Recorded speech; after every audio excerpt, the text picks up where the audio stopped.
দিয়েছেন। একবার নয়, দুইবার নয়, তিনবার নয়, তারা তিনবার সালাম দিয়েছে। তারপরে সালাম উত্তর না পাই ওই ব্যক্তি চলে গিয়েছেন। আব্দুর রহমান আনসারী বলেন, তিনবার সালাম তো এটা তো কোনো সাধারণ মানুষের সুন্নত না, এটা তো আমার নবুয়তের রাসূল, সাথে নিশ্চয়ই কোন লোকজন থাকলে এটা আমার রাসূল। কি করলে হে আমার স্ত্রী, তুমি তাড়াতাড়ি এই জিনিসগুলো তৈরি করো, আমি দৌড়ে দৌড়ে আমার রহমাতুল আলামিনকে নিয়ে আসবো। সুবহানাল্লাহ। আমার নবী সাহাবায়ে কেরামদেরকে নিয়ে চলে যাচ্ছেন, পিছনে পিছনে আব্দুর রহমান যাচ্ছে। আব্দুর রহমান বলে, পিছন দিকে লাব্বাইক ইয়া রাসূলুল্লাহ বলে ডাক দেওয়া যাবে না, বিয়াদবি হয়ে যাবে। আমার কথায় নবী পিছনে ফিরবে, নবীর কথায় তো আমরা ফিরি, কিন্তু আজকে আমার কথায় নবী ফিরবে, এটা কখনো আব্দুর রহমানের কাছেই সম্ভব নয়। আমি আমার নবীকে পিছন দিকে ডাক মেরে বিয়াদবি করতে পারবো না। হ্যাঁ, একটা জিনিস করতে পারি, জুড়ে জুড়ে চ্যান্টেলের আওয়াজ করে হাঁটবো, হয়তো আমার নবীর দয়া হলে পিছনে ফিরে আমি আব্দুর রহমানের দিকে তাকাইতে পারবো। বুঝতে পারলাম?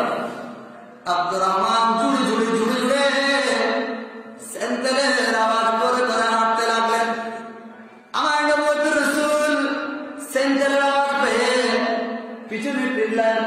ফিরে বলে, আব্দুর রহমান কোথায় ছিলে তুমি? বলে যে, ইয়া রাসূলুল্লাহ, আমি ঘরের মধ্যে ছিলাম না, আমি একটু অর্থ হালাল রুজি উপার্জনের জন্য একটু ঘরের বাইরে গেছিলাম। ইয়া রাসূলুল্লাহ, ক্ষমা করবেন, আমি ঘরের মধ্যে ছিলাম না, আর আপনি নাকি আমার ঘরের মধ্যে এসেছেন। আজকে রহমাতুল আলামিন আমি আব্দুর রহমানের ঘরের মধ্যে এসেছে, সেটা একটা বড় বিষয়। সবচেয়ে ইয়া রাসূলুল্লাহ দুঃখ যে আমার দরওয়াজা থেকে খালি হাতে ফিরিয়ে আসতে হয়েছে। রহমাতুল আলামিনের এই কষ্ট দ্বারা আমি আব্দুর রহমান সহ্য করতে পারিনি। সুবহানাল্লাহ। হ্যাঁ আব্দুর রহমান, আমি তোমার ঘরে গিয়েছিলাম, ওখানে সালাম দিয়েছিলাম। ইয়া রাসূলুল্লাহ, আমার স্ত্রী ছিল, কিন্তু আমার স্ত্রী আপনাকে সালামের উত্তরখানা দিতে পারেনি, সে পরিবেশটা আমার স্ত্রী ছিল না বলে সালামের উত্তরটা দিতে পারেনি। সুবহানাল্লাহ।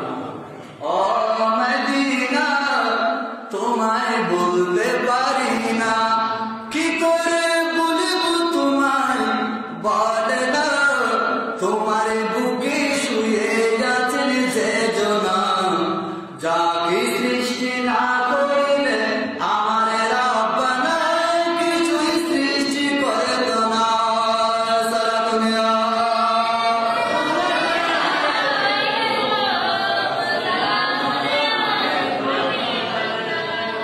আব্দুর রহমান আনসারী আমার নবীকে বলেছেন, ইয়া রাসূলুল্লাহ, কেন আজকে গরিবের ঘরের মধ্যে এসেছেন?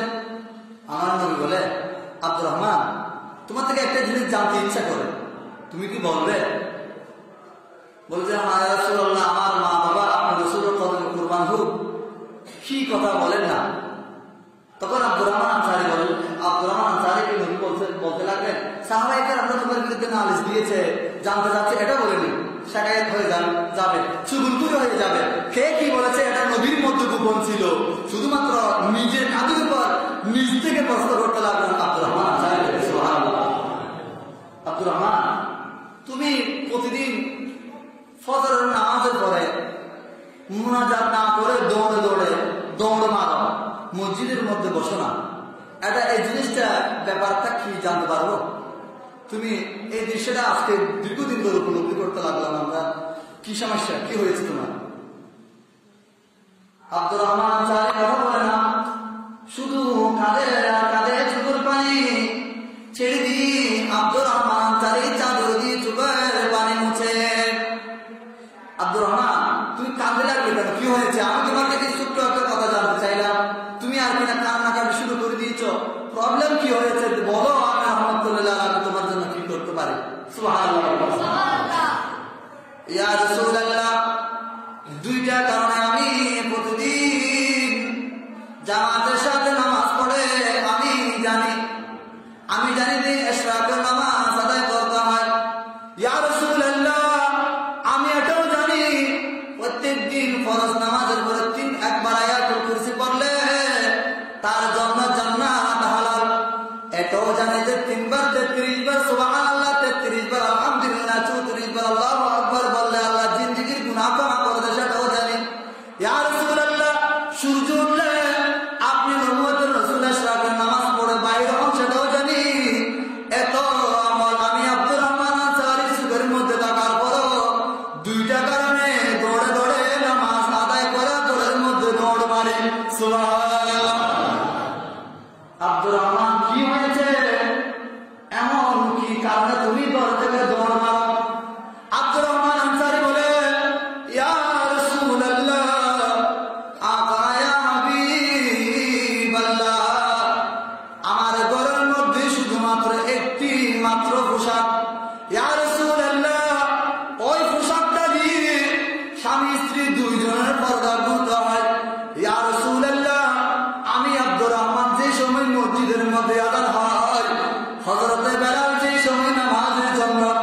আব্দুর রহমান দ্বিতীয় কারণটা কি?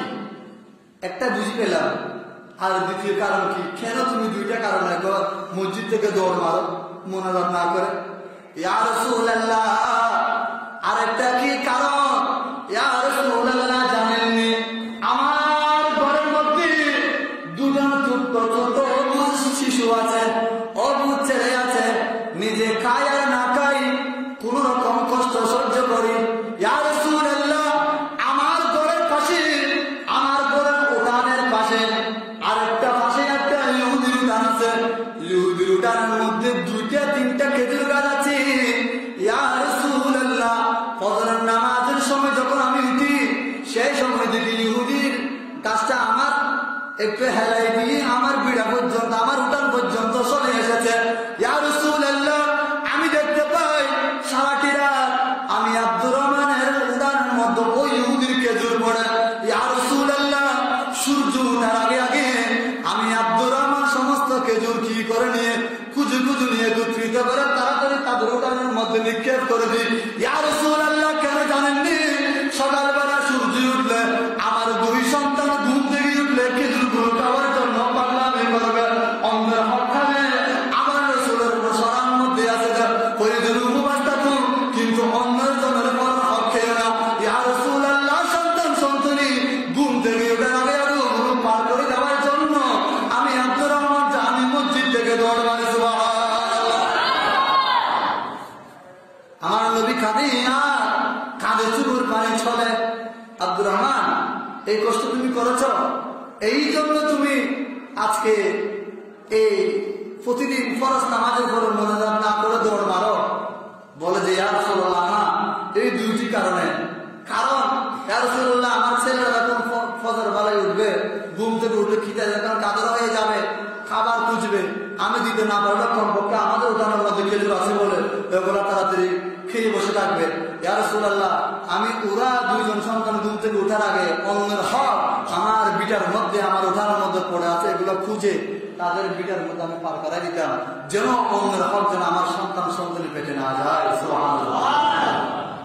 আমার নবী বলেছেন, আব্দুর রহমান, যে গর্তটা তুমি করেছ ওই গর্তটা কি দেখা যাবে? শরীয়ত সম্মত কিনা এটা আমি নবী নিজের চোখে দেখবো। সুবহানাল্লাহ। আমার নবী যাচ্ছেন হেঁটে হেঁটে আব্দুর রহমানের গর্তটা দেখার জন্য। কিতাবের মধ্যে লিখি, যে সময় নবুয়ত রাসূল গর্তের পার যাচ্ছেন ওই সময় আব্দুর রহমানের স্ত্রী ছিল গর্তের ভিতরে। সুবহানাল্লাহ। নবী যখন ওই পার পর্যন্ত গেলেন দেখা যাচ্ছে এত বেশি অন্ধকার, কে জানি ভিতরে লড়তেছে, মাথার চুলগুলো হালকা হালকা একবারে অমাবস্যার রাতের মতো দুধকুটে কালো, কি জানি লড়ার একটা অনুভূতি হচ্ছে, কিন্তু মানুষ দেখা যাচ্ছে না। সুবহানাল্লাহ। এত গভীর গর্ত, এত পর্দার ভিতরে এত গভীর গর্ত, মহিলাদেরকে এত পর্দার মধ্যে সীমাবদ্ধ করে দিয়েছেন সাহাবায়ে কেরামরা। এটা দেখে আমার নবী চিৎকার মেরে যখন কেঁদে দিয়েছিলেন, নবীর দুই চুকুর ফুটার পানি গর্তের ভিতর পড়ে গেলেন। হযরতে আব্দুর রহমানের স্ত্রী বলতে লাগলেন, আমার মাথার উপর গরম গরম পানি পড়েছে, কে কোথা থেকে পানি পড়তে লাগলেন? সাথে সাথে জিবরাইল এসে আমার নবীকে সুসংবাদ দিয়েছেন, ইয়া রাসূলুল্লাহ, দুনিয়াতে থাকতে আব্দুর রহমানের স্ত্রী এবং আব্দুর রহমানের জন্য জান্নাত ওয়াজিব করে দিয়েছেন। সুবহানাল্লাহ। আব্দুর রহমান, তোমার এই ত্যাগ দেখে আল্লাহ আরশের মধ্যে খুশি হয়ে গেছে। এই মাত্র জিবরাইল আমাকে সুসংবাদ দিয়ে গেছে, তোমরা স্বামী স্ত্রী দুইজনের জন্য আল্লাহ জান্নাত ওয়াজিব করে দিয়েছেন এবং তোমরা দুইজনের জন্য বেহেশতে রাজ পোশাকের ব্যবস্থা করেছে। কিয়ামতের ময়দানে সেই পোশাক পরে তুমি জান্নাতে যাবে। সুবহানাল্লাহ। অরণবের উম্মতের দল, আজকে আপনাদের সুকেশ ভর্তি দামি দামি পোশাক, একটা নেই দুইটা নেই, একটা শাড়ির দাম 18,000 টাকা 13,000 টাকা, ঠিক কিনা ভাইরা? এত দামি দামি পোশাক আছে, যায় আমাদের টাকার জন্য আপনার সুযোগ হচ্ছে না। আর সুকেশ ভর্তি কাপড় দেখলে দিন বাজারের মার্কেট দেখি নাকি নিউ মার্কেটের কাপড়ের গুদাম থেকে চেনা যায় না। অরণবীর উম্মতের দল, ও মা বোনেরা ভালো করে শোনেন, হযরতে আব্দুর রহমানের স্ত্রী একটা পোশাক নিয়ে জামাত আদায় করেছেন। গর্তের মধ্যে আব্দুর রহমান থাকলে ওই কাপড় পরে আব্দুর রহমানের স্ত্রী নামাজ আদায় করতেন, আর স্ত্রী ঢুকলে আব্দুর রহমান আদায় করতেন শুধুমাত্র একটি কাপড় দিয়ে। 40 বছর আবাদত করেছেন, একদিনের জন্য নামাজ কাজা করতে দেয়নি।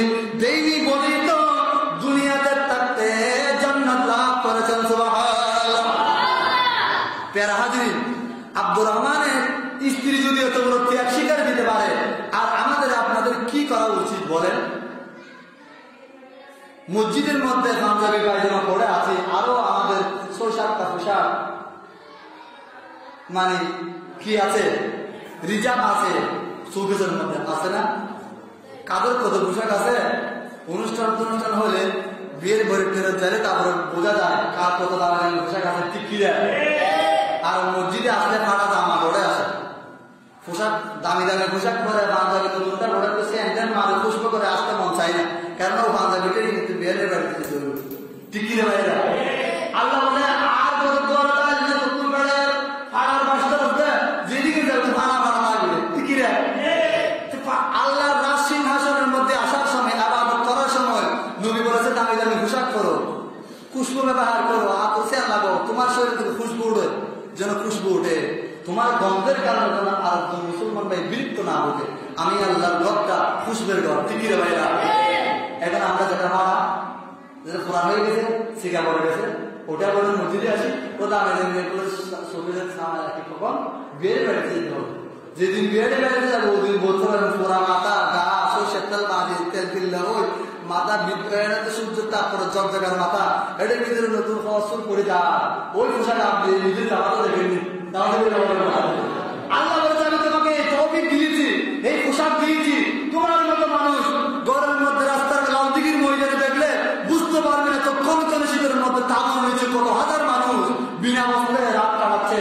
আমি আল্লাহ তোমাকে নতুন নতুন জামা পড়ার সুযোগ তো দিয়েছি, সম্পদ দিয়েছি, ওই সম্পদ থেকে নতুন পোশাক করে আমি আল্লাহ রাজ দরবারে আসার জন্য একবারও কি মন চাই? সুতরাং দামি পোশাক পরে, খুশবু পোশাক পরে, পরিষ্কার পরিষ্কার পোশাক করে মসজিদে আসাটা আমার নবীর সুন্নাত। সুবহানাল্লাহ। তেরা হাজির কথা কোথায় ছিল? ওই আব্দুর রহমানের ঘরে।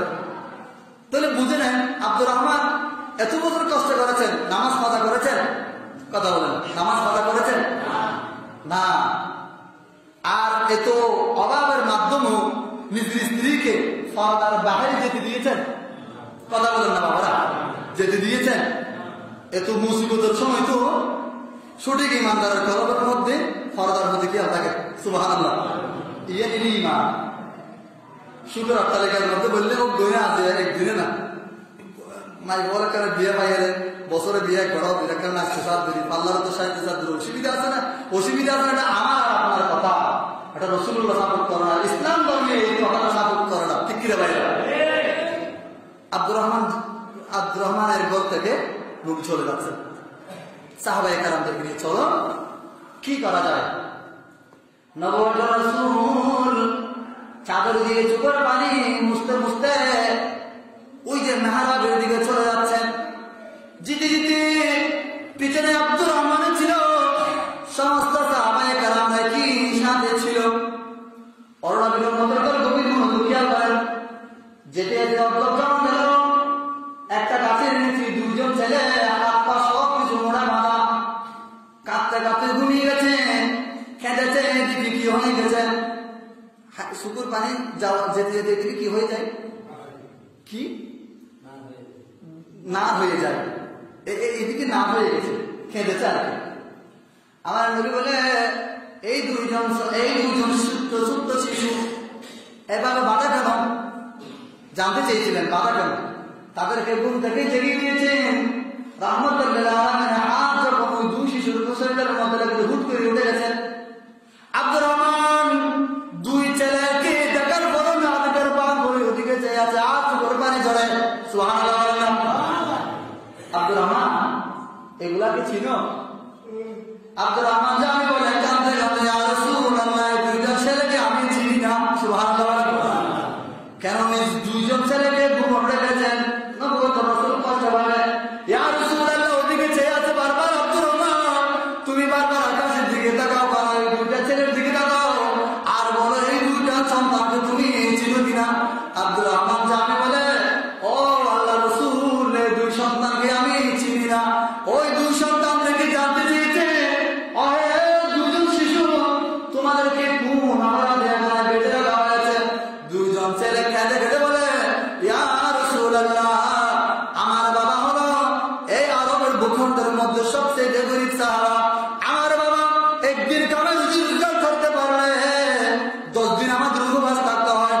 একদিন ভুলক্রমে উপবাস ক্ষুধার্তর যন্ত্রণা সহ্য করতে না পেরে একটা ইহুদির কাছের নিচে কয়েকটা খেজুর পড়েছে।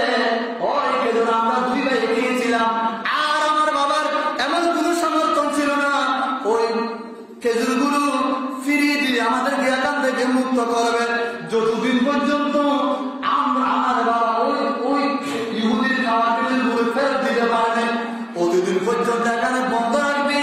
আজকে একদিন নয়, দুদিন নয়, 3 দিন ধরে রশিদে বাঁধা। আরে দুইজন সন্তান বলো, তোমার গরিব সাহাবা, তোমার গরিব বাবার নামটা কি? জুরু জুরু দুইজন সন্তান চিৎকার করে বলেছেন, ইয়া রাসূলুল্লাহ, আমার বাবার নাম হলো আব্দুর রহমান আনসারী। সুবহানাল্লাহ। আব্দুর রহমান, কেন তুমি এই কথাটি গোপন রেখেছো? আমার নবীর দুইজন সন্তানকে দেখার পরে আব্দুর রহমান বেহুশ হয়ে গেলেন। আজকে নবুয়তের রাসূল থেকে যে একটা কথা গোপন রাখতে চেয়েছিলাম, আমার দুইজন সন্তান ফাঁস করে দিয়েছে। দৌড়ে দৌড়ে দৌড়ে দৌড়ে দরবারে নবীর মধ্যে গেলেন, চোখের পানি ছেড়ে দিয়ে কাঁদতে লাগলেন। সিদ্দিক আকবর দৌড়ে আসলো, ইয়া রাসূলুল্লাহ, আমাকে বলুন আজকে কোন আঘাত আমার নবীকে করেছে, কোন আঘাতে আমার রহমত সাল্লাল্লাহু আলাইহি ওয়াসাল্লাম চোখের পানি পড়েছে। ইয়া রাসূলুল্লাহ, আমি সিদ্দিক কি বলুন, আমি যে আপনি নবীর সমস্ত দুঃখ মোচন করে দেব। সুবহানাল্লাহ। আমার নবী বলে, সিদ্দিক তুমি বসো, তুমি পারবে না। দৌড়ে দৌড়ে আসলো উমর, ইয়া রাসূলুল্লাহ, আমি উমরকে বলেন, কোন বেটা রহমত সাল্লাল্লাহু আলাইহি ওয়াসাল্লামের চোখ দিয়ে পানি পড়েছে, এমন কোন ব্যক্তি, এমন কোন কাগজ আমার নবীকে আঘাত দিয়েছে, হুকুম করেন মুহূর্তের মধ্যে মাথা জমিনের মধ্যে ফেলে দিব। উমর, তুমি গরম হয় না, কাঁদাও, তুমি বলো তুমি পারবে না। ইয়া রাসূলুল্লাহ, দৌড়ে দৌড়ে আলী আসলেন, ইয়া রাসূলুল্লাহ, আমাকে বলুন, কমপক্ষে আমি আলী গরিব সাহাবা হলো, আমি আলী চেষ্টা করবো আপনি নবীর চোখের পানি বন্ধ করার দেওয়ার জন্য। আমার নবী বলে, আলী তুমি বসো, তুমি পারবে না। সর্বোপরি আমার একজন সাহাবা আমার রহমত সাল্লাল্লাহু আলাইহি ওয়াসাল্লামের সামনে বীর মুজাহিদের মতো, বীর সিপাহীর মতো দাঁড়িয়ে গেলেন।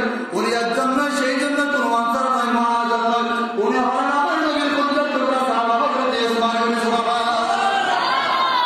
আমার নবীর সামনে উসমান দাঁড়িয়ে গেলেন, ইয়া রাসূলুল্লাহ, আমাকে বলুন কোন দুঃখে আপনি নবীর চোখের পানি পড়েছেন, কোন ব্যথায় আপনি নবী কাঁদতে লাগলেন। ইয়া রাসূলুল্লাহ, আমাকে বলুন, আমি উসমানের সমাধান করে দেব। আমার নবী বলে, উসমান তুমি পারবে? আমি নবী ওই আব্দুর রহমান ঘর থেকে আসার তবে দুইজন ছেলেকে গাছের নিচে বাঁধা রেখেছি। উসমান, তুমি পারো? ওই দুজন ছেলেকে তুমি সেখান থেকে আজাদ করে আমি নবীর দরবার পর্যন্ত নিয়ে আসো। সুবহানাল্লাহ। উসমান গেলেন ইহুদির ঘরে, আমি দ্রুত হয়ে কথা বলতে লাগলাম।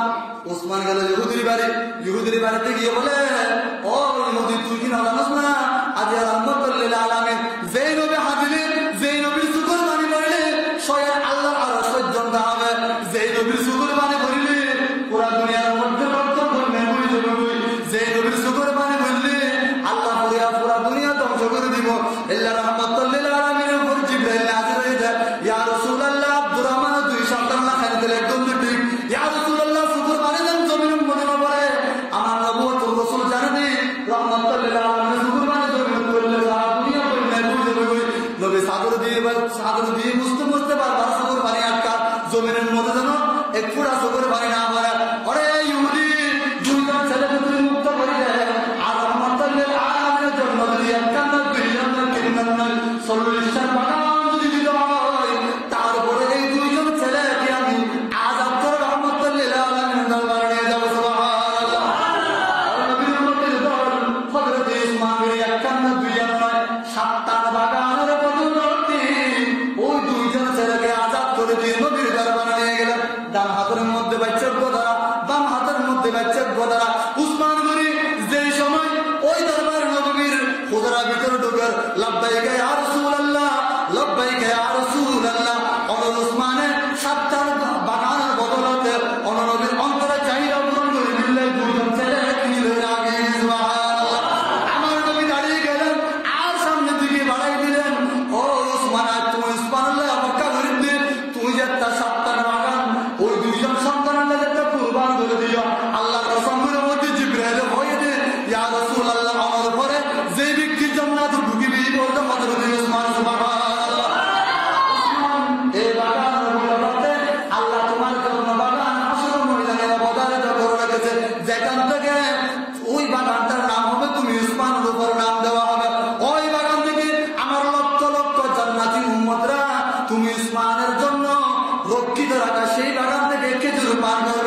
প্যারা হাজিরি নবীর মুখ হাসি ফুটে মিললে সাহাবায়ে কেরাম আমরা খেয়াল করিয়ে দেয় আল্লাহ রাস্তা কোরবান দিয়ে দেখতে আর কিনা 50টা 20টা এই বড় সামান রাখা হম আন হিসাব করে খেঙ্গিরি কমিটি চালাবে তো টিয়ানো দিলে যেটা আল্লাহ নবীর বেড়াতে যাবে বই আল্লাহ পর্যন্ত বেড়াতে যাবে আর দিয়ে দেয় জিব্রাইল আয়ের জান্নাত সুসংবাদ দেয় এই এলাকার মসজিদ যদি অভাবগ্রস্ত হইলে মসজিদ যদি অভিশাপ দেয় কেয়াল হাসরের ময়দানে যদি আল্লাহ যদি প্রশ্ন করে আমার সাহাবায়ে কেরামদের আদর্শ কি তোমরা দেখোনি ওগুলা কি তোমাদেরকে আমার রাসূল কি বলেনি দুনিয়া থেকে চলে যাওয়ার সময় তোমাদের দুইটা জিনিস রেখে যাচ্ছি কিতাবুল্লাহ ওয়া সুন্নাতুর রাসূলুল্লাহ আমার নবীর সুন্নতের প্রতি রেখে সেই আদর্শ পাওনি তাহলে পেয়ে থাকলে কেন তুমি মসজিদকে এইভাবে অবহেলা করেছো আজ আমি আল্লাহর মাথায় তোমাদের জবাব দিতে করতে হবে সুবহানাল্লাহ প্যারা হাজির আল্লাহর ঘরের মধ্যে সাহাবায়ে কেরামরা কিভাবে দান করেছেন আর আমরা কিভাবে দান করতেছি